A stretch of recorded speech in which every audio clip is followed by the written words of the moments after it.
Department of School Education, Government of Andhra Pradesh, 2026-27 10th class Physical Science Assessment Booklet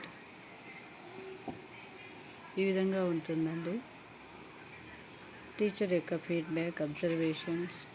next student ప్రొఫైల్లో మనము student name, roll number, class, section, school, APAAR ID, PEN ID అనేది రాయాలి. Next description, marks allotment అనేది 5 marks ఎలా ఇవ్వాలి అనేదానికి ఉంటుంది. Tool 1, tool 2 and tool 3. Index అండి. స్టూడెంట్ మాస్ అబ్స్ట్రాక్ట్ అనేది టూల్ 1లో రిఫ్లెక్షన్కి 5 మార్కులు, రిటర్న్ టెస్ట్కి 5 మార్కులు, ప్రాజెక్ట్ వర్క్కి 5 మార్కులు, రిటర్న్ టెస్ట్ 35, టోటల్ మనకి 50 మార్క్స్ ఉంటాయి. FA1, FA2, FA3. SA1లో అయితే మనకి అవేర్నెస్, సెన్సిటివిటీ కింద మార్క్స్ ఉంటాయి. క్రియేటివిటీకి 10 మార్క్స్.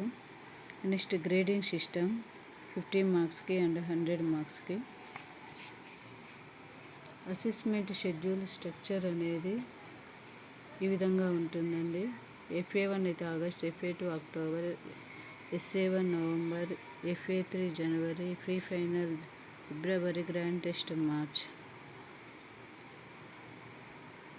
అసెస్మెంట్ 4లో మనకి టూల్ 4లో సెక్షన్ 1, సెక్షన్ 2, సెక్షన్ 3, సెక్షన్ 4 అని 4 సెక్షన్స్ ఉంటాయి. ఎన్ని క్వశ్చన్లు వస్తాయి, వాటి యొక్క మార్క్స్ అనేటువంటివి. ప్రీ ఫైనల్ మరియు గ్రాండ్ టెస్ట్లో ఎన్ని క్వశ్చన్స్, టోటల్ 17, 50 మార్క్స్ కండి. Instruction for the student about the booklet ఈ విధంగా ఇన్స్ట్రక్షన్ ఇస్తారు ఉంటాయి. స్టూడెంట్స్ బాగా చదువుకోవాలి. Step for following during the assessment book, written test and school assessment. FA1లో రిఫ్లెక్షన్కి 5 మార్కులు, రిటర్న్ వర్క్, నోట్బుక్ అండ్ హోంవర్క్కి 5 మార్కులు, ప్రాజెక్ట్ వర్క్కి 5 మార్కులు.